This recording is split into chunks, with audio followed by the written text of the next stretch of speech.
Ողջույն սիրելի հետևորդներ, այսօր մի երիտասարդ է եկել մեր սրահ, ասում է կարելի է ինձ սոսիներ են նվիրել, Սյունիքի սոսիների պուրակից 3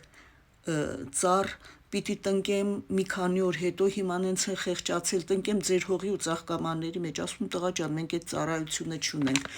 բայց հետո երբ ասեց, որ բարեգործական նպատակներով ինքը բակեր է մաքրում, ծառեր է տնկում, մտա իր էջ, իդեպ Ռոբ Սայադյան, տեսա, որ իսկապես շատ բարի գործեր է անում, անշահախնդիր, ու թույլ տվեցինք այդ ծառերը տնկի, մի քանի օր հետո վերցնելու եւ իրենց նախատեսված տեղերում տնկելու պայմանով։ Ինչ ասեմ, ինչ լավ է, որ նման երիտասարդներ կան,